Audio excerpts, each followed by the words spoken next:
One. Good evening, everybody. Welcome back to HoopsHD, home of the dark web. Yeah. Part of our television deal, not well known, is that Chad gets exclusive rights to 2 podcasts a year on his YouTube channel. So not coming to you from the HoopsHD website today. Just if you're watching us, it's because you're watching Chad's YouTube channel.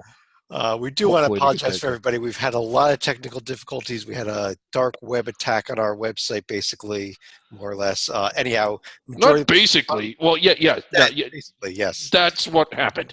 It did happen. We have fixed the problems. Thanks a lot to Galen, our webmaster, for his hard work with that. But we have fixed the problems. Hopefully, by sometime Thursday, things should be back to 100% on the site. But if you're watching this Thursday morning, late Wednesday night, probably just watching on my YouTube channel. But This is our Under the Radar podcast. I'm your host, Chad Sherwood, joined by John Slika, David Griggs, and from Bracketeer.org, Rocco Miller back with us again. And David, why don't you start by telling people what it means to be under the radar? Well, Middle Tennessee has been under the radar all season, but they're not anymore. They're ranked not in just one, but two but both of the major polls, the AP and the coaches poll. I didn't realize it was the first time they've ever been ranked. I know that they've been under the radar for a while, but they have been, to the round of 32 for 2 straight years, and they have sort of a history, but the first time ever to actually crack the rankings. So congratulations to them.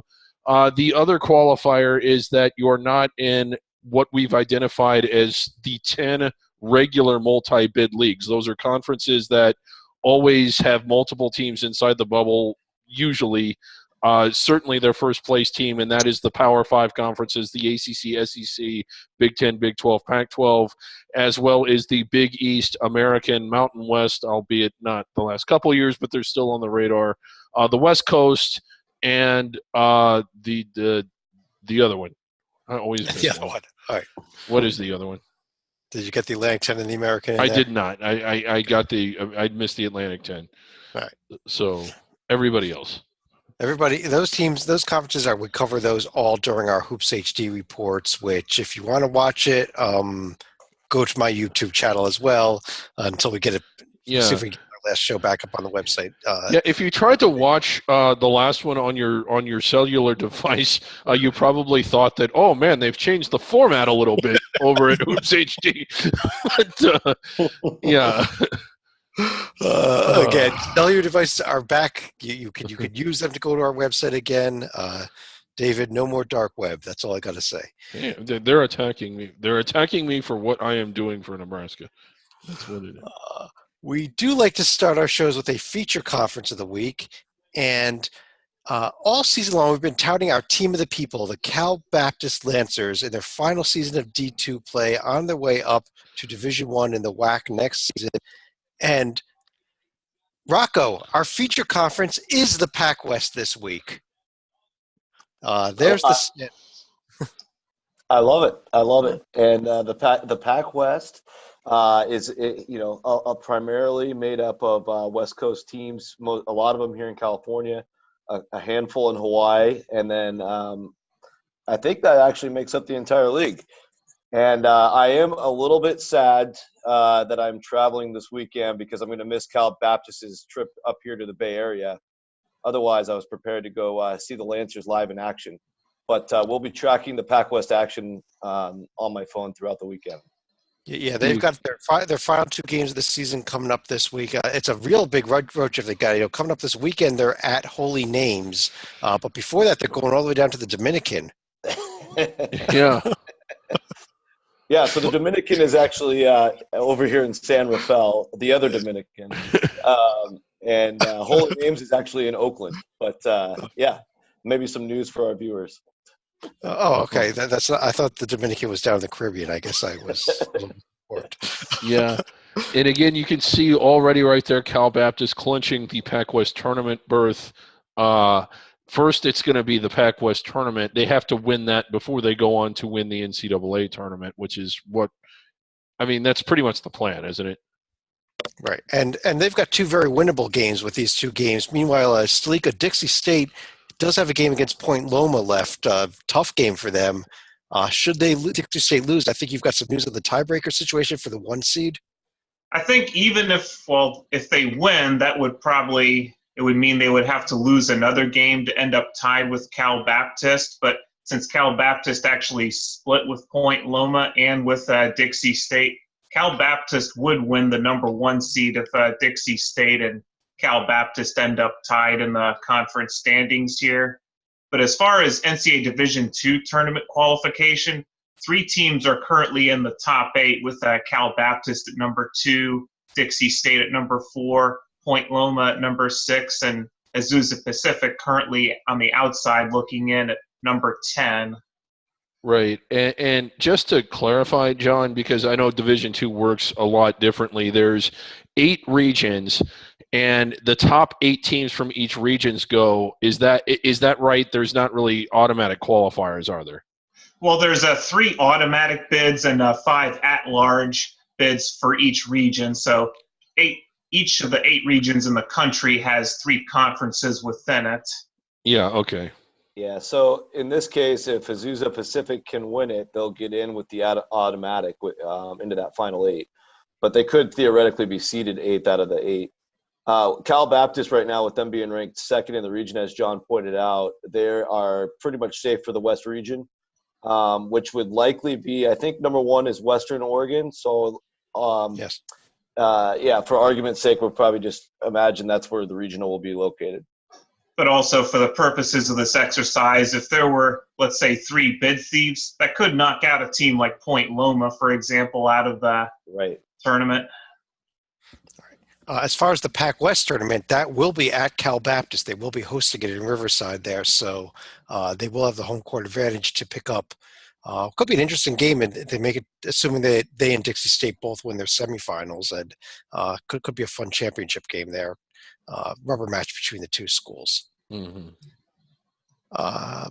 And we also do have some battles going on here over the last week of play for those last 2 spots in the Pac West tournament.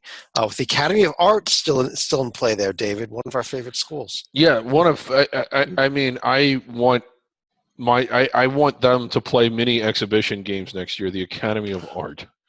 I tell you, the other thing disappointing about this conference is, we know that Notre Dame had injuries, but to be 4-15 in this conference, as well as the way that they're playing in the ACC, very disappointing for Notre Dame. Well, it is, and I'm thinking maybe they overscheduled. I'm thinking being in 2 different conferences on opposite sides of the country with all those injuries is just starting to take its toll. Yeah, well, hopefully Notre Dame maybe they can make a run of this tournament. Well, they can't even make the tournament, can they? No, they can't even make the tournament. They still got a shot at making the NCAA Division I tournament. Yeah, I guess. Automatic. They need the auto bid. Right.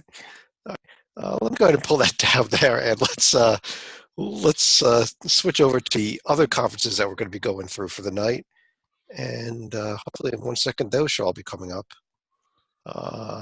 There it is again. You can see right there. There's Cal Baptist. They are number 19 in the NABC poll, 22 in the SID poll, among other things. But let's go through all of them in alphabetical order. So we'll jump all the way back to the America East first. And Rocco, Vermont, after being one of the being the last remaining undefeated team heading into Sunday, unbelievable what happened Sunday at home against a very mediocre Hartford team. Right, yeah. Incredible comeback, too. I don't know if you get a chance to look at the Ken Palm chart for this game, but it's like some of the other extreme ones that we've shown throughout the season, where the win probability for Vermont, even up to about a minute left, was about 94%.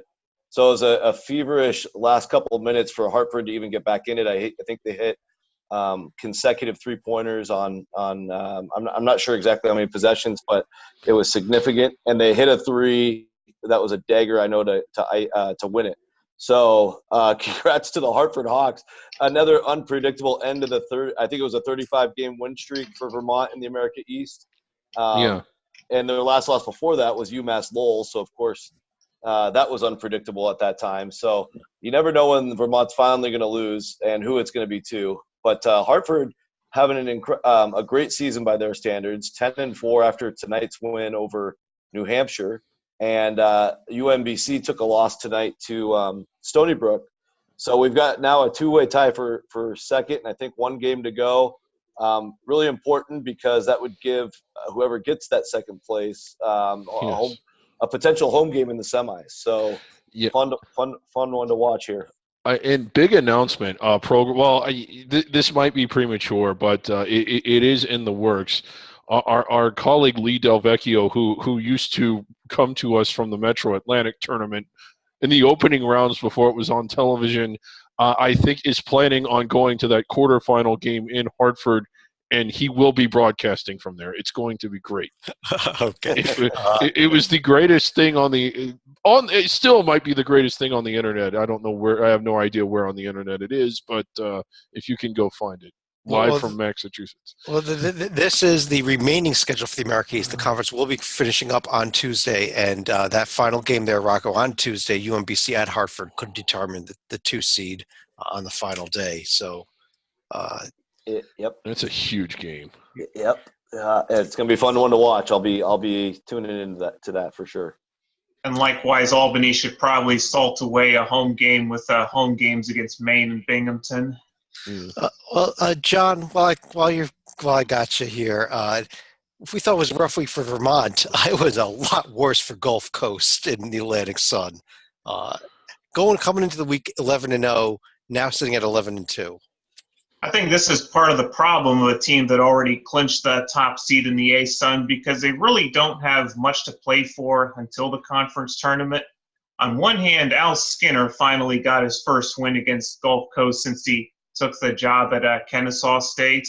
And Lipscomb also got some nice momentum themselves because there's a good chance they may end up in a conference championship with Gulf Coast down the future. Right. And sorry, go ahead, David. I was going to say, obviously a one-bid league. Lipscomb probably headed to the CIT, I would think. They've had a pretty good year, so assume unless they end up winning this conference tournament. But yeah, it's like Gulf Coast clinched and then decided to just go on vacation. Well, they've got one game left against what is allegedly their top rival, Stetson, here on the road. Yeah. Also the fun North Florida Jacksonville, which is a fun rivalry coming up tomorrow night, Thursday night. But Rocco, that's it. That's the end of the season. This is the first conference to complete, and by late tomorrow night, we will have a conference tournament bracket finalized here. I can't wait. I've been waiting to write up my first conference tournament preview. It will be this conference, so you can find that on the website later this week. One thing that is significant is the North Florida Jacksonville winner will take the number 3 spot, and the loser will be in jeopardy for getting a home game because that would put them in a tie with NJIT if they can win at USC Upstate. Going off Ken Palm's website, that's a 65% likelihood of happening. And then Kennesaw State also in the mix, but they have to finish up at Lipscomb, and according to Ken Palm, that's a 14% likelihood. So NJIT might be the odds-on favorite to steal that 4th spot, no matter what happens in Jacksonville in the final game. One other thing I wanted to point out, Florida Gulf Coast, of course, is clinched as the top seed, and now Lipscomb, after their great week, is clinched as the number 2 spot. And I went back to our preseason episode of Under the Radar, and we all predicted that. So pat yourself on the back, guys. Right. Of course. Well, why do we even bother playing this season, David? I mean, right. I mean, they shouldn't have. Yeah. Let's take a look over at the Big Sky, though, David, where here's yet another conference with a team that came in undefeated and lost twice as Montana Falls, both at Eastern Washington, and then a 2-point loss at Idaho over the weekend as well. Yeah, the Idaho game was a good game. I watched most of that, but it's kind of jammed things up here in a tie with Weber State, Idaho right there. And this is big because, they're going after the right to travel to that predetermined site. And if you saw the end of that Idaho-Montana game, Nate Sherwood was the one that hit the buzzer beater at the end of overtime. Yeah, my brother doing a great job there. Yeah. The upcoming schedule, Big Sky still has another full week of play left even after this week. They're one of the later conferences to end, but huge game between Idaho and Weber State here coming up on Saturday night. Yeah, it is. And again, impossible first-place implications if Montana trips up again. Yeah, so the interesting thing is Idaho's the team to watch. Of course, they got the big win over Montana, so now they actually have the tiebreaker over Montana. They only played each other once. If Idaho can take down Weber State, that's also the only time they'll have met, and they'll have the tiebreaker over both Montana and Weber. And then with Idaho also having a really easy schedule to finish with, I think the Southern Utah, Northern Arizona combo in Moscow. Idaho's actually got a pretty darn good shot at getting the number 1 seed. Yeah. You need Montana to lose one more time, but that would be it. Right. And up until 2 years ago, that would mean they get to host the conference tournament, but they don't anymore. They still get to go to that predetermined site. They have ruined the Big Sky. Well, what they're playing for at this point is to avoid a potential semifinal with Weber State. Yeah. And Weber State does play at Montana the final week, so that would also be a big variable. Here's the Big South standings where things have reverted back to normal, David. So we finally have a tie at the top of the standings. So it was a little bit weird seeing Asheville start to pull away last week. Yeah, Winthrop, I believe, going after their first place finish in 4 years. Is that right? Anyway, I don't know. Could be. I would have to double check on that. All right, but anyhow, with the home loss to Liberty, that was kind of the shocker here this past week. These two teams now tied at the top of the standings. Nothing locked up yet, but we don't have that much conference play left. I think 2 games left for everybody, if I'm correct. Yep. And Stalika just texting, big week for Winthrop picking up that Winwood trophy. We're doing it again. No, that might be why the website. The only thing that's locked up at this point are Presbyterian and Longwood in the bottom 2, but it's still anyone's guess as to who would be playing in the first round because Charleston Southern and Gardner Webb only a game behind both Liberty and High Point right now. Right. And coming up tomorrow night, a huge game actually. If we actually had a website that I could post on, this might be the under the radar game of the day tomorrow. Although there's another game in the Summit that's going to be pretty good tomorrow night also. But Winthrop at Asheville in the first place battle. Mm-hmm. That's right, Chad. That's a big one. If Winthrop wins that game, they clinch. They'll clinch the number 1 seed since they beat Asheville in the first matchup. But if Asheville wins that, then we've got a situation where Asheville will still need to go to Gardner Webb and win on the road to clinch number 1. If they end up not winning that and they end up tied again, the number 2 tiebreaker is the combined record against the next highest finisher. So it could get into some complex tiebreakers to decide who the 1 seed is if Asheville wins tomorrow but then loses to G Webb. Conference tournament begins on Tuesday, so it's going to be an exciting next 5 days in the Big South. Absolutely. Should be a real fun one tomorrow night. I think a fun weekend as well, especially if it's still up for grabs. They're heading into the weekend. And a conference that does it right. Right. They do it right. A conference that doesn't do it right, although they do not do it right. Travel is a little bit difficult here if we were to play it on campus sites. But the Big West, UC Santa Barbara wins at Long Beach, gets blown out by UC Davis at home. I can't figure this out. I'm just, we now have. I mean, I think there's 6 teams up there that I think can win this conference tournament right now. Yeah, and I mean Hawaii being among them, I would think, right there in 6. But that was just crazy. I mean, you kept waiting for Santa Barbara to snap out of it, but Davis blew them out. It was what a showing by UC Davis and Jim Les and that crew, though. Meanwhile, UC Santa Barbara should be sending Hawaii a gift basket because they actually won at Irvine to deny the Anteaters a potential share of number 1 at the moment. Yeah. But I guess Davis is the only team that had a good week. They picked up 2 wins. Everybody else lost the game. Right. Yeah. UC Davis was a real big stunner. So five games ago, they inexplicably, it still hasn't been released, the reason, suspended the star player Chima Monike, who we've talked about on the show a few times. He's one of the best under-the-radar players. He's from Australia. They still haven't announced why he's suspended. He hasn't come back. and they still went to UCSB and won by 17 in Santa Barbara. So maybe they're better without him. I don't know. It could be one of those weird situations. Upcoming also, UC Davis basically has a bye week because they get Riverside at home and they don't play tomorrow. And UC Irvine has a brutal schedule. They're gonna go to Hawaii with only one day to travel out there and play on Saturday. Yeah, and that's and after that huge game tomorrow night, UCSB at Irvine. So circle that one as well. Yeah, so they're up against a gauntlet this week. John, over in the Colonial, I think is up next. And where we now have College of Charleston with a 1-game lead, and this is breaking news actually out of the Colonial. Should Charleston win the regular season title, they will get to host the conference. Yeah, not on campus, but they're going to get it in their home city if they finish in first. So good for them. This conference doing it right. I believe that would be in North Charleston, if I'm not mistaken. Yes, North Charleston, where Charleston Southern is. That's Big South, but because it's I really want them to rename the school North Charleston Southern. But anyhow, Salika, I mean, as far as the conference standings go, I mean, we still have some battles there, I guess, for at least who's going to be the 7 through 10 seeds, if nothing else.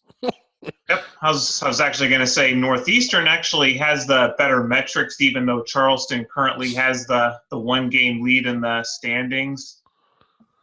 Yeah, but certainly a lot of parity between the 6 and the 10 spots that Chad is alluding to right here. Yeah, what happened to Elon? My God! and how about Towson losing at home to James Madison team recovering from their illness? From the mumps. From the mumps, yeah.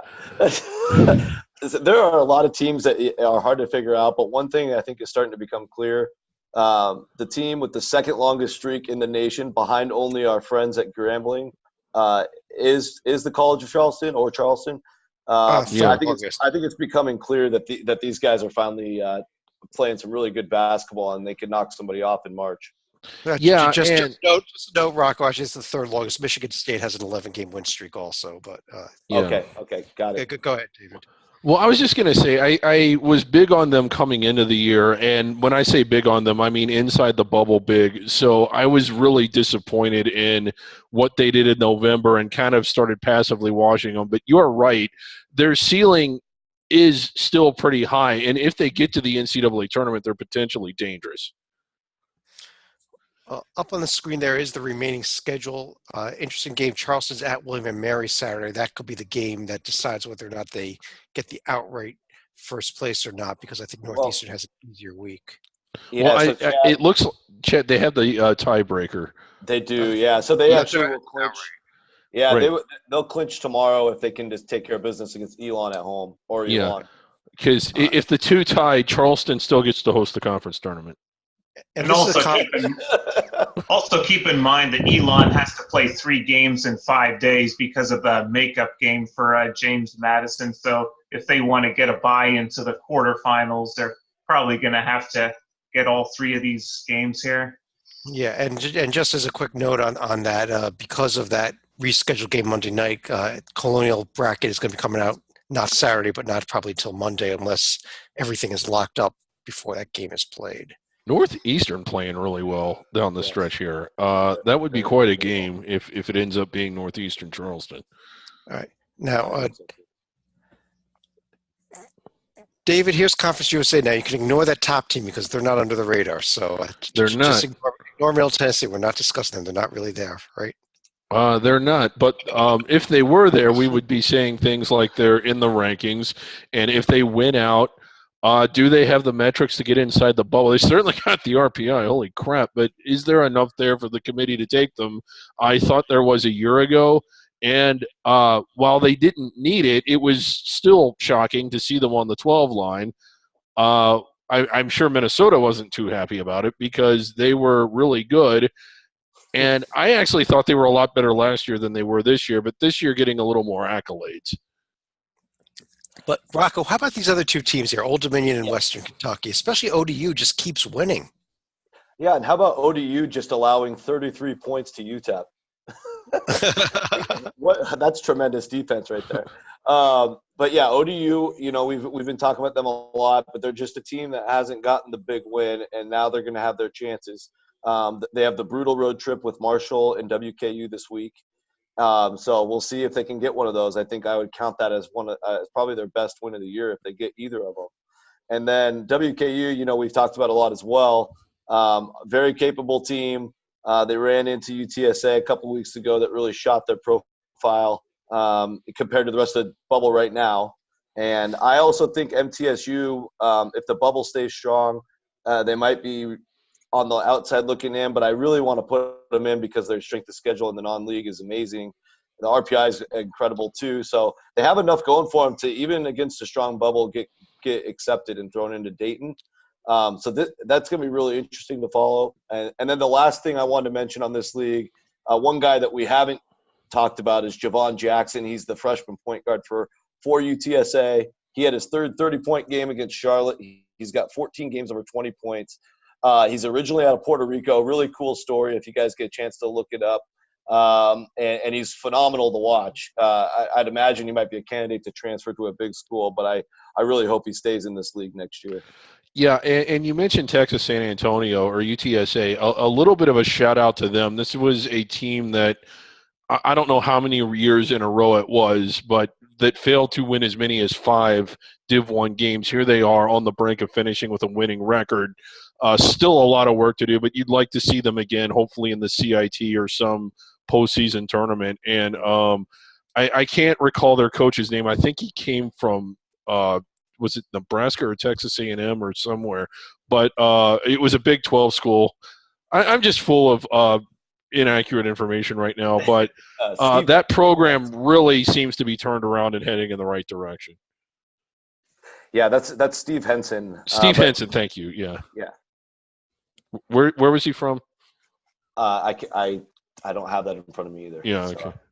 Okay. We've got a real crack research team tonight. Everybody, the website goes down. We know nothing. Okay. Yeah.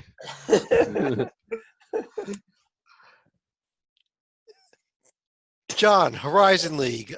We saw Wright State knock off Northern Kentucky, get by Cleveland State. Now back in tied for first place, still with NKU, and Illinois Chicago is still just a game behind them. Yep, I mean, Wright State, they were also playing with fire in their senior night against Cleveland State, but ended up to win that one. But here's the thing, though. If Illinois Chicago can sweep the final weekend and Wright State and NKU both beat IUPUI, it's going to be a 3-way tie, but Wright State would actually have a 3-1 record against the group. So Wright State would be number 1, Illinois Chicago number 2, and NKU number 3 if that 3-way tie does come to fruition. All right, timeout real quick. Let's rewind the clock to 3 years ago and just imagine what that storyline would be. It would be incredible. They used to do it right. They don't do it right anymore. It's in Detroit. Oh. Yeah. But by the way, to fix what happened, Steve Henson had been an assistant at Illinois before. Yeah, that's what I said, a Big Ten school. Big Ten school, yes. But sticking with the Horizon League, though, David, here is the upcoming schedule in the Horizon. Big game, another big Friday night game in the Horizon. NKU is at UIC. And then Wright State at UIC on Sunday. Right. The travel partners there, so UIC and IUPUI, the flip-flop there. But, again, big games there. First place is on the line, and they can clinch a spot for the right to play at that predetermined site. They don't do it right. I'll stop bringing it up when they start doing it right again. Well, the Ivy League doesn't do it right either, do they? Well, they did. Well, I mean, yeah, sure. Penn will host if they win the conference. No, they don't do it right. Penn and Harvard, 9-1 now. Tight battle going on. Right, but when I think about it, no matter what happens between Penn and Harvard, they're going to be 1-2 or 2-1, however you want to flip it. They're going to be in the Palestra. They're both going to be in the semifinals. So really doesn't matter who gets 1 or 2. and that's pretty much clinched at this point. My biggest question is, look at the rest of that. What in the world happened to Princeton? I mean, this team beat USC on the road. They went out to Hawaii and they won 2 games in a very competitive tournament. The one game they lost, I think they lost in the last minute. So it's a completely different Princeton team, because you can't convince me that the rest of the Ivy League got that much better. And I'm still trying to figure out what happened there. So now it's an opportunity for teams like Columbia, Brown, and Cornell to capitalize. And this week we've got a huge opportunity for both Columbia and Cornell because they host Yale and Brown. If either one of them gets a sweep, they'll be in prime position to get to the Palestra. But the way things are going, I imagine they're all going to split. Yeah. Yeah, and of course, Saturday also even while it may be meaningless from the way you just described it there, Rocco, Harvard at Penn. Yeah, that'll be big. It'll be a fun game to watch, but yeah, they're going to have to go at each other again for the title. It looks like.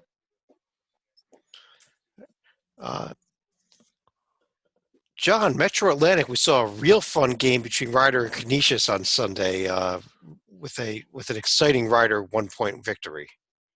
I think you guys saw it, but those of us in Spectrum country have had a little bit of trouble recently trying to get on to ESPN3 events, but I did follow along as far as the game log goes. So certainly a nice win for Ryder, and Canisius still hanging around tonight after beating Niagara in a Big 3 matchup. Yeah, well, it was an ugly finish, though, Rocco, even though it was a close one. Yeah, exactly. Yeah, they had the ball with 14 seconds left. Plenty of time to set up a play. I think the ball went off of a guy's foot, rolled all the way to the backcourt. Then they tried to make a couple passes before anything could happen. The buzzer went off, and Ryder's player. It was an awesome celebration for Ryder at home. They jumped up onto the scores table. They got the crowd fired up. The crowd was in it the whole game. Both of these games between the two teams this season were settled by 1 point each. I know that we have a lot of storylines for the MAC tournament coming up in a week, but I wouldn't mind seeing a rematch for the title between these two. Pretty cool story for both programs. Oh, yeah, I agree. And Canisius picked up a nice win actually tonight at Niagara, and the Battle of the Bridge. That's the name of that rivalry there, David, as you well knew. Yep. The Battle of the Bridge. Battle of the Bridge. Not certain which bridge, but one of the bridges. Right. David, Mid-American Conference, maybe not. Oh, the dark web. It keeps messing Dark us web up. has stolen the Mid-American Conference. Let's try this one more time. Mid-American Conference, David. Still nothing. There it Still is. The Metro. Oh, there it is. Buffalo real going. Bad night last night in the MAC. Yeah. That's one way of putting it. Buffalo just not getting it done. So when you say an RPI as healthy as that, in the 20s, you can't help but think that the committee will at least look at them, but not after that. And it was carnage. It was just the whole night was upside down. Yeah, do you think Toledo's now got a shot to suddenly move into a tie, maybe still claim the regular season title, but they lose to Eastern Michigan. So losing to Miami or Mother Miami, who is improving, is still just not a good idea. And real interesting battle here too, John, for the number 4 seed in the conference tournament, which will get a bye into the quarterfinals. We have 5 teams within a game of each other at this point. Yeah, Eastern Michigan and Western Michigan currently have the tie, but you've also got Bowling Green, Miami, and Kent State all waiting in the wings as well. But all of them should, at worst, at least be hosting a first-round game if they fail to get a bye into Cleveland, because it doesn't look like the bottom 4 teams are going to climb above them at this stage. Right. Yeah, and I think in this league, the West is a little bit stronger than the East. Overall, I'd take my chances with any of the directional Michigan schools against anybody Miami, Ohio, or lower in the East. But it's pretty slim, and based on the schedule, that's going to determine who gets that 4th spot. But Ball State's hot again, which is fun to watch. I really like watching this team play. It'd be cool to see them make a run, just because I've spent way too much time watching them this year. Well, they got a good game coming Friday night hosting Western Michigan, so that might be one of the better games this week in the MAC. In fact, yeah, still a cool story for Ball State. They've lost some of the momentum that they seemed to have earlier in the year, but I agree it would be fun to see them win this tournament. Yeah, they just blew out Toledo. The game wasn't even close, so that was. I think they got their mojo back. We'll see. Yep. Talk about a team that lost its mojo, though, David. Savannah State a bad week in the MEAC. Yeah. Oh, save the Tigers. Well, and again, I just think like when our website gets hacked, it's just distracting to everybody. But yeah, now they went from having a 2-game lead to now having a 3-game tie with Cookman in North Carolina A&T. They had some close calls. We had been watching. Oh, and if you have not watched a Savannah State home game this year, you are missing out on excellent. Just everything about it is awesome. But yeah, 2 straight losses for a team that seemed to really be on the roll. Yeah, and as far as Bethune-Cookman, last week, Sleeker, you wanted to talk about Bethune-Cookman, and David made me buzz you. Do you want to talk about Bethune-Cookman this week? Well, they did get a couple road wins to at least get into the first place tie. But granted, Coppin State should have been an easy game, but winning at Morgan State is one that you guys would have probably given a little bit more credit for. And we've got it circled there. Delaware State, first D1 win of the season, first conference win of the season, Monday night, beating Coppin State and beating them fairly easily, leaving wide open now who is the worst team in Division I. I don't know. Like, this game had Centenary. I mean, you had written it up. It was a big night for them, and then they just have to go and ruin it by winning the game. So we'll see. There's still 2 weeks of play left here for some of these teams. There's a couple teams in the SWAC, a couple teams in the Southland still in contention. Chicago State's still without a D1 win in the WAC as well. They're not getting it. Their schedule's too good. Oh, we got to give it to Chicago State. They're just so bad. Here is the upcoming schedule, though, in the MEAC. A&T is at Florida A&M. Savannah State at Bethune-Cookman, the big one, though, on Saturday now. Yeah, Chad, Bethune-Cookman's got the 2 big ones, Saturday and Monday, both at home. So, I think I sent a tweet out the other day that the MEAC title runs through Daytona Beach. Yeah, not a bad city to be running the MEAC title through. No, neither is Virginia Beach. David, Daytona Beach, a hotbed of college basketball historically. Oh, it is. I mean, they've got Bethune-Cookman there, and if you go to Daytona, you wonder why Bethune-Cookman is not winning the national title in every sport every year. Same with Coastal Carolina. Same with Norfolk State. Well, where else would you rather be? We got one more story I want to discuss before we move on here. Hampton announced earlier this season that they are leaving the MEAC after this year to go to the Big South. Very rare for an HBCU to be leaving a conference like this. There is now a big fight going on between Hampton and the MEAC over this exit, and the MEAC wanting to hit them with some significant financial penalties, wanting to. It's actually the move was supposed to be after next season. They're going to bar them from playing in football in the MEAC next season because they're moving. It's getting a little bit ugly, actually. Yeah, I almost don't know what to make of that. I mean, I know that we've seen conferences put the squeeze on teams that have tried to leave. Georgia State, actually, when they left the Colonial, they actually had a really good team in that last year, weren't allowed to play in the conference tournament, which was sort of disappointing. But this one's getting kind of particularly nasty, and you kind of wonder why. Not that Hampton is not a value to this conference, but this is sort of a bloated league, and it's a league that teams have left before. Was it Winston-Salem State, albeit they didn't move to another conference. They just went down. They were playing in this league and left, and there wasn't really an incident, and you wonder where all this is coming from. Savannah State also about to leave the league, and they're not flipping out over that. We're flipping out over that, but we're trying to save Savannah State. Well, I think the difference between Winston-Salem State is they were trying to transition up to Division I, but didn't actually complete the transition, unlike other programs. So they ended up going back to D2 to play some of their other rivals down there. Yeah, and that could be it too. But I did not see this coming, and I don't know where it's coming from. And that's a pretty harsh thing to say, that you're not going to let them play a football schedule. What are they going to do? Just play, I guess, as an independent. They'd have to play as an independent. That'd be all they'd have left to do. Yeah. And I guess maybe next year, are they going to be barred from the conference tournament, for example? That could be part of this as well. It almost, if you're Hampton, how do you feel about that? You might almost say, hey, Big South, what if we just join next year? Well, it also creates a bigger headache because it creates a bigger headache because now other teams are going to be one less conference game, and I don't know if the MEAC is a complete round robin. Football, no, it's not. Something I thought interesting in reading the articles about this is if part of it has to do with the timing. Did they make a certain deadline to announce it or not? And Hampton discussing that the fact they were in fact in conversation with 3 different conferences. In addition to the Big South, they were talking to the Colonial and the Atlantic 10.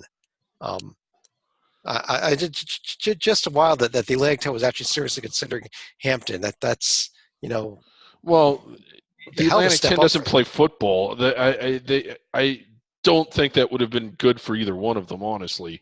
The Colonial, I can sort of see, it's in Virginia. That would have been, and it is the only other school. Is Tennessee State the only other HBCU that's not in the MEAC or the SWAC? I think it is. That's my understanding. Yeah. Only other D1.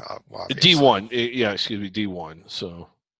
Let's go over to the Missouri Valley, though. Rocco, Loyola Chicago, very big win today at Southern Illinois, kind of commandingly, to now have fully clinched outright their first ever Missouri Valley championship. Yeah, it's a great story. They have a great team, and they, this thing's been building for a couple of years, and it all came together this year. It was scary when Custer got hurt, but when he came back a few weeks later, he picked up right where he left off.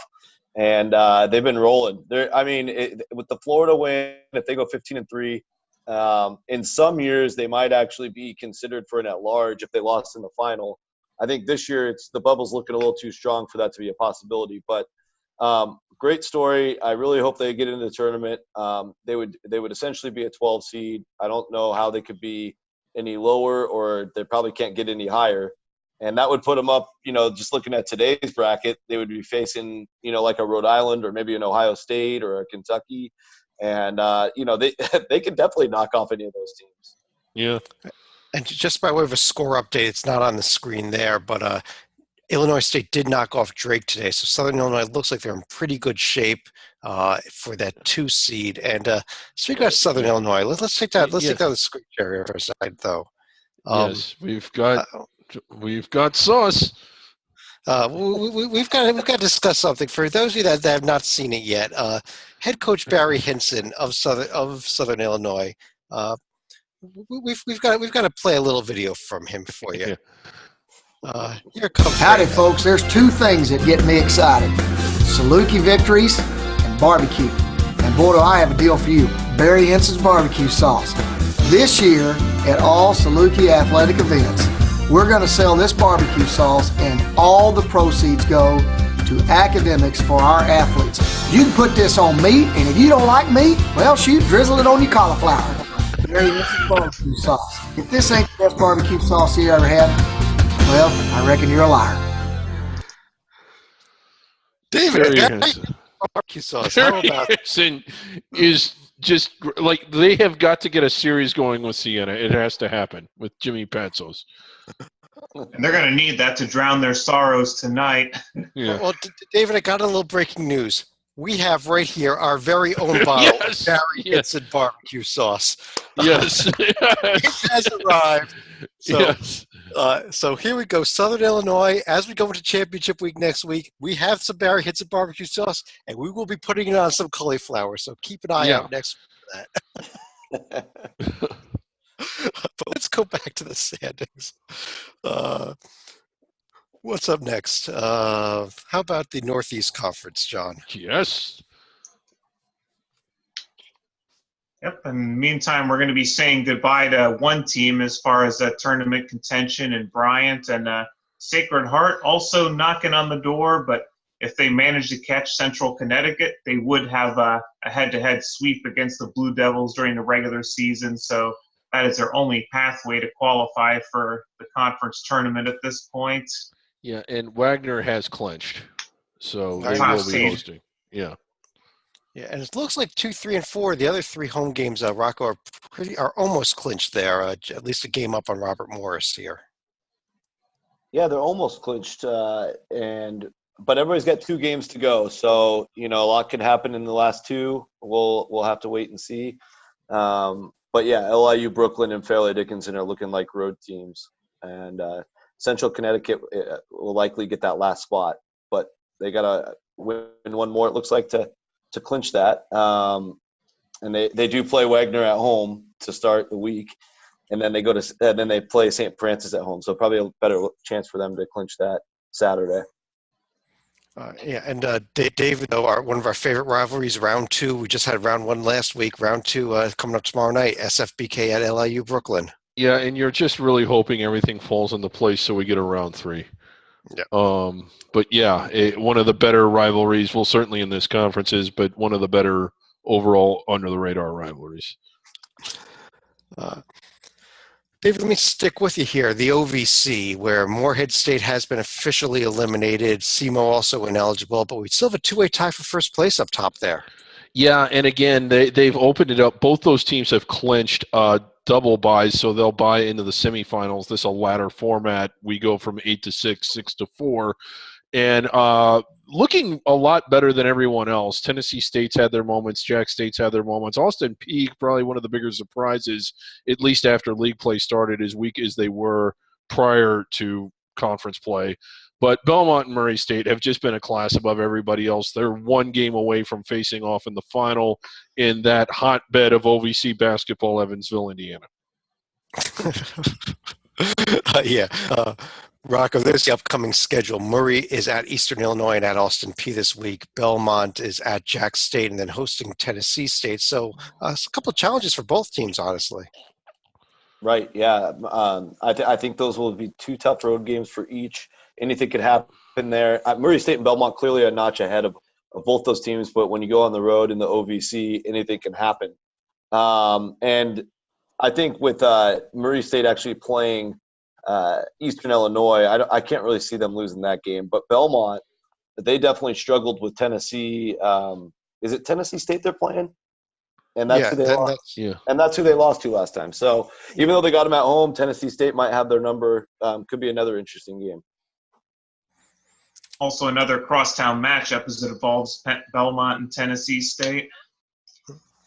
Mm-hmm. Yeah, and John, the Patriot League. Here's another team that has locked up the conference regular season title with Bucknell now with a 4-game lead in the loss column over Colgate. Yep, and also needed a little bit of extra time to win at the road at Holy Cross. But unlike Florida Gulf Coast, they're at least keeping a little bit sharp at this point, and also getting a nice win against Navy, which could possibly be a preview of the Patriot League championship this year. I don't know. I kind of think Colgate might be the second best team. David, what do you think? Potentially. The service academies just don't do well in this tournament, even when they have good teams. So, speaking about Navy's had a couple good years though in the late '90s. Oh yeah, in the late '90s. I meant in the last 3 or 4. Yeah.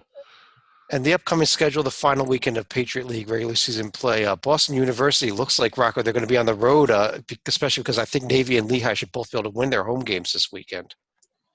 It looks like it. Yep. And Colgate also with a home game to clinch number 2 when they face Holy Cross. So if Colgate takes care of that, they'll get the benefit of playing a team that has to win a game just to come to Colgate. And so getting that number 2 position is pretty important as well. Rocco, let me stick with you for the Southern Conference where East Tennessee State bounced back, lost at once, and then turned around and played the Citadel at home. And I don't know. I think Ken probably gave them a 2% chance to win the Citadel going to that game.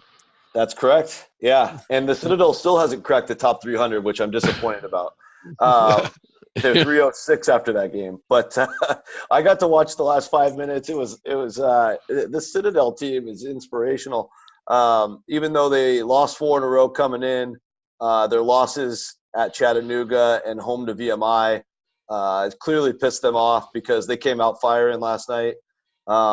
And they did have that 2-game winning streak against Wofford and Furman, and they won at Mercer earlier in the year. So this is not going to be an easy out for anybody in the SoCon tourney. It's interesting you say that because the first time these two met, East Tennessee State needed overtime to win. Now, that was at the Citadel. So the 2 games have been an overtime loss and a win for the Citadel. And here they are kind of like right in the 7-8 range. We could see how excited is East Tennessee State to see this team in the quarterfinals? Probably not very. No. Yeah. And yeah. They've only lost one other game. I'll tell you what, Greensboro still with a shot. They did beat East Tennessee State head-to-head, still only game back. The upcoming schedule here. Greensboro is hosting Chattanooga and hosting Sanford, 2 very winnable games. East Tennessee State with a couple tougher teams with Furman and Wofford. Greensboro might be able to still take this regular season title, David. Yeah, it's still within reach. Still really like this East Tennessee State team. They're fantastic when they're not playing the Citadel. And Greensboro just got a win at Wofford in the bank, so now it's East Tennessee State's turn to see if they can hold off the Terriers this week. Yeah, but double-digit wins for the Citadel for the first time in a while, 2012. I think we don't know. Our website's down. We don't have that information. Citadel is one of 4 teams that have been members of Division I since its inception and never made the NCAA tournament, joining Bill and Mary, St. Francis, Brooklyn, and Army. So, maybe they can make that run and be the least likely of teams to be the next one to break it after Northwestern broke out off that list last year. Yep.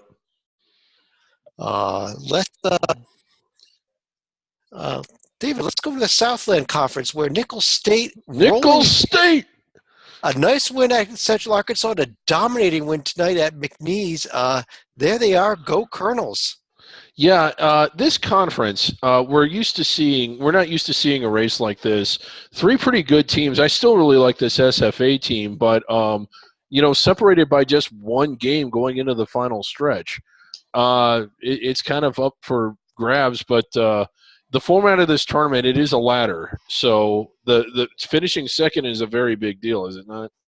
Yes, it is. It is a ladder. Yeah. So that SFA, Southeastern Louisiana battle for second place right now is a big one. And Salika, and the battle at the bottom here, 2 teams are already eliminated. Tonight, the score's not on the screen, but it is in the standings there. Northwestern State with a huge road win at Incarnate Word tonight. That's probably going to be very damaging as far as their centenary chances. Oh, it kills them. I think you can't win a road game against a D1 team and win the Centenary Award. But on the bright side, it does give Incarnate Word some brownie points for consideration. Incarnate Word, one of only 4 teams left without a conference win now. Soon to be joined by Pittsburgh in that group still, but that's a little above the radar, I guess. But upcoming schedule that we've got Stephen F. Austin's hosting Lamar and Abilene Christian. As far as Nicholls State goes, they're going to be hosting New Orleans and at Northwestern State there. So good chance for Nicholls State to pick up 2 more wins this week, Rocco. Yeah, this week they're going to need them because the last game of the year coming up next week will be at Southeastern Louisiana. And also keep in mind that Southeastern Louisiana only played Stephen F. Austin once and they beat them. So Southeastern Louisiana's got a good track here for the 1 seed if they just went out. Easier said than done, but they've got a nice path.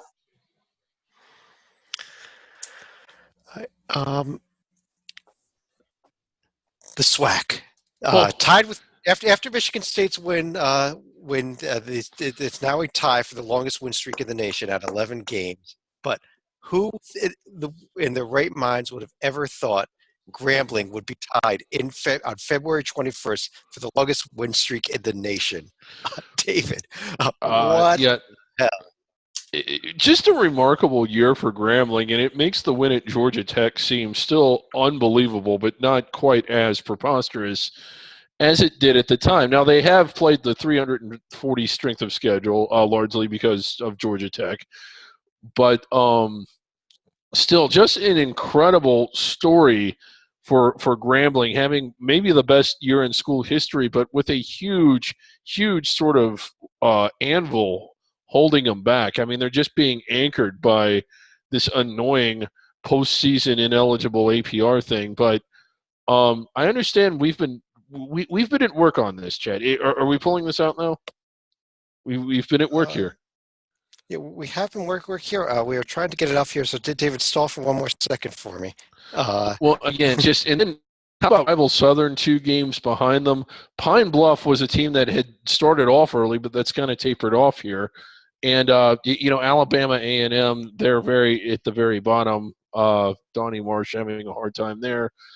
Texas Southern, the team that we were really, really big on coming into the conference, we thought they'd run away with it despite winning all those games. Kind of struggling more than you would expect. I'm going to take down the screen share here for a second. And David, we reached out. We talked about this Grambling team, and we reached out to the NCAA about the fact that Grambling is ineligible. Yes. And I was told, actually, that there is an official NCAA form that you can fill out to apply for a waiver of a rule like this. Yes. So we filled it out. We have not submitted this yet, but we're going to show you Grambling's waiver. We got the official form, the official NCAA request form, and David, you went ahead and filled this out here. Yes. Case management system, self-report requests, institution Grambling, date today, conference SWAC.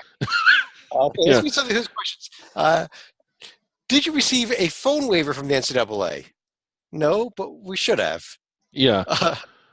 Who is a Grambling? It's just, well, it's kind of hard to write when you don't have any arms. Is this request coming from the NCAA committee? Yes, the HoopsHD mock selection committee. That's an NCAA committee. Have you contacted the AMA or your conference office? No, they were kind of too busy for us. That's actually plausible when you're talking about the SWAC. What do we apply for? A waiver of the APR so that they can play in the NCAA tournament? Does it require expedited review? Yes. Yeah. Let's see here. I think we got a couple more pages of this. Here we go. Here's our reason why. They banned us, and we are having our best season ever. It's just unfair. It's just that's the reason.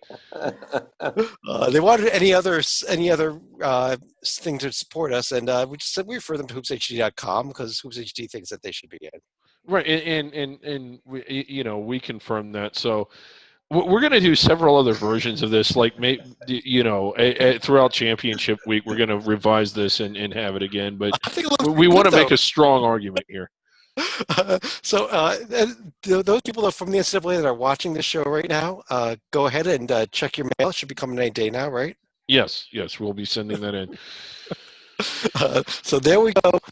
Grambling State University, you can thank us here at HoopsHD. We are applying for your waivers so you can play in the postseason. Absolutely. We will prevail.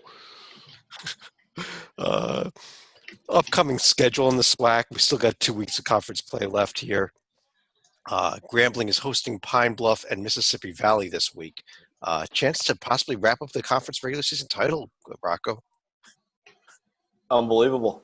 And then what? Are they able to play in the CIT? I mean, they should get an invite. They're not allowed to play in any postseason tournaments other than the SWAC tournament, which we think that they're going to be eligible to play in this year, although there's a little bit of conflicting news coming out of the SWAC about that even. Yeah. During the broadcast the other night, they said that they were taking all 10 teams, but that doesn't mean that they are. Right, but there's only 8. The format only allows for 8 teams, so it's like I said, it's a very conflicting news coming out. Yeah. I don't think they know who's in their conference tournament until they actually announce the field. So right. Well, they're going to go out with a bang this week. They're going to destroy both Pine Bluff and Mississippi Valley. It's going to be a party at Grambling in these next 2 games, no matter what happens. South Dakota State with a 1-game lead in the loss column here, John, in the Summit League. It's clearly a 2-team race at this point, though, correct? Yep, a little bit of a light week this week with South Dakota State beating the Leathernecks and South Dakota also hot on their tails with the win against Omaha. But a huge game tomorrow night, round 2, South Dakota State could be probably the game to decide the regular season title there, David. I think, definitely. And, the winner of this game, if they end up tied in the standings, they're going to play the tournament in South Dakota. Either way, so big game here. And But no, that one should be a fun rivalry. The first game was fun to watch, although it wasn't that close. But I'm looking forward to that one. Rocco, Louisiana had a nice bounce back week this week in the Sun Belt, picking up 2 home wins. Yeah, Texas State and Arlington are not pushovers, so that was this team's playing very well, and I just want to see them against a really good team to see how they stack up. I know they played Clemson in December, and they just didn't show up. So, but ever since that point, they've been rock solid. Besides a home loss in Georgia, which was a tough game. So, I like this Cajun team a lot. Yeah. Yeah, and David, there's the upcoming schedule. They're at Troy and at South Alabama this week. Yeah, they should get both of those. All right, last conference, talk about a team that had a very, very, very bad week. We were talking about this New Mexico State road trip to Utah Valley and Seattle last week, and I don't think we've been totally shocked if they'd split it, but Rocco, they got swept, 0-2. Yeah, and I can't say that I'm 100% shocked because I know that Utah Valley was their stiffest competition in this league. And, they go up there and they play in elevation out in Orem, Utah, which is just 6 miles from Provo if you haven't been there. And that, of course, that's their game that they had circle on the schedule all year. So, I didn't get a chance to see the highlights. I imagine the place was packed, tough loss. Sort of packed. And then they came actually to a decent atmosphere at Key Arena in Seattle. The Seattle team has been improving all year long. A very well coached team by Jim Hayford, who came over from Eastern Washington last year. They get the thing into overtime, and then they dominate the overtime. So hats off to Seattle. They finally broke through with a big win.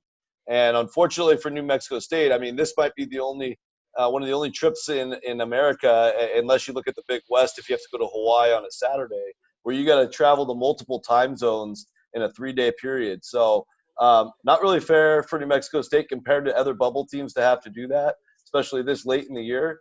But it is what it is, and congrats to the 2 programs that got the big wins. Yeah, this completely knocks them outside the bubble. I mean, it's not even close.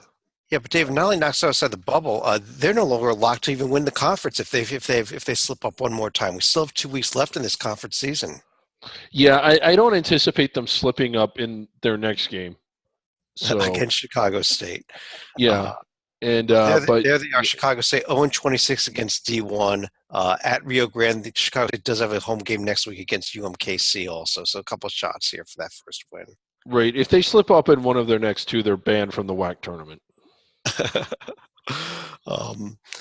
I guess though, on that note, let's go over to our top 25, our top 10 under the radar top 10 here for February 21st. I don't know that it's going to be that much of a surprise, especially given that Middle Tennessee is not eligible. But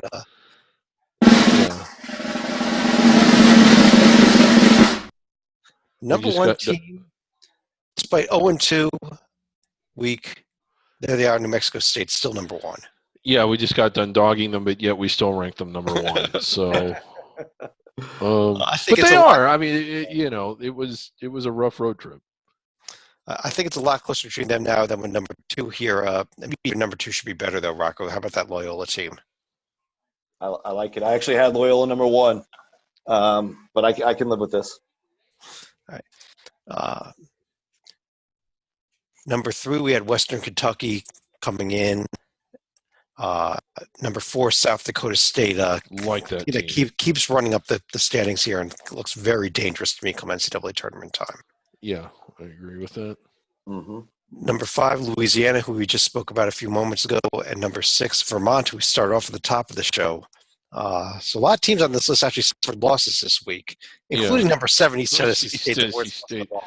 Yeah, we had the worst loss in Division I history. Old Dominion in number 8, so USA still with 3 teams in that top 10. That Old Dominion team is dangerous. They've played a paper mache type of schedule, but I mean, look out for them. They could really squeeze Middle Tennessee if they end up playing them in the championship game. Okay, we got Charleston then at 9. Oh, Colin, yeah, I voted for them. And Ryder. Oh, I voted for them. 10. Wow, I didn't think those teams would get in. Yeah, Ryder, congratulations. I think that's their first appearance in the top 10 this week. And a few honorable mentions here that got votes or got at least consideration. Belmont, Murray State, Bucknell, South Dakota, and, of course, Grambling has to be on the list there. Yeah. I guess on that note, let me pull this down here. Let me run through for any other final thoughts. And, John, why don't I start with you? It's hard to believe this is going to be our last Under the Radar show as far as the regular season goes, but we're going to have to follow a nice race as far as Conference USA goes, because of the top 4 teams, it looks like 2 are going to at least have outside shots as far as at-large consideration, but teams like Old Dominion and even Marshall, they've shown they are more than capable of doing damage in the conference tournament in recent years, so we'll be happy to pay attention to them. And the Dallas Cowboys complex this year? Yeah.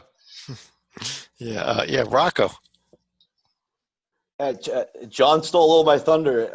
By this time next week, we're going to have 5 conference tournaments that have already been tipped off.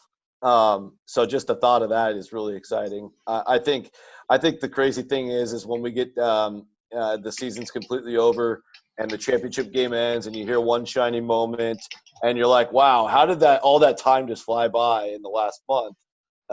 It seems like yesterday it wasn't even championship week. So this is that time where, we'll get it all started on Monday with the Atlantic Sun, where from that point until the championship game, I feel like life's just going to be a blur. I can't wait. Excited to jump on as many of these shows with you guys as I can and break it all down.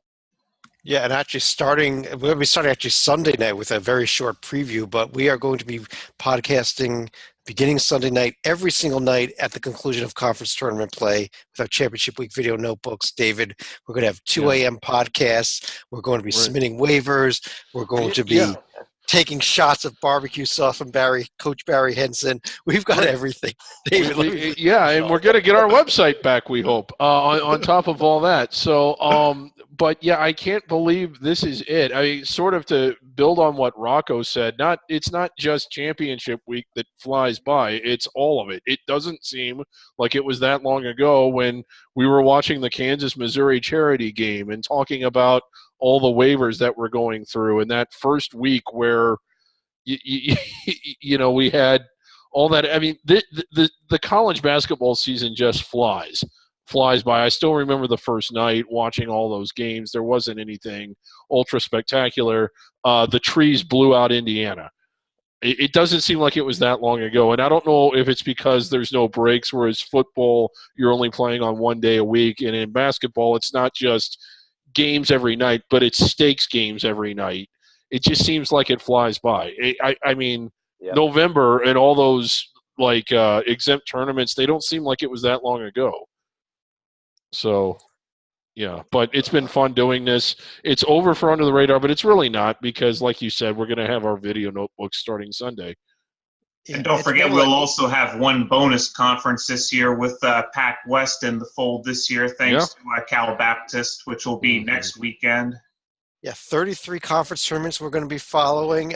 We are going to have it all here. So even though Under the Radar, it is over for the year, it's kind of going to be like Under the Radar every single night from at least beginning on Sunday. So, and we will get the survival board back up. We promise. The committee is really not happy about this. I guess know. They called John Teitel today. They were so upset. Yeah, they actually suspended the Providence game tonight because of the survival board wasn't up. Yeah, they did.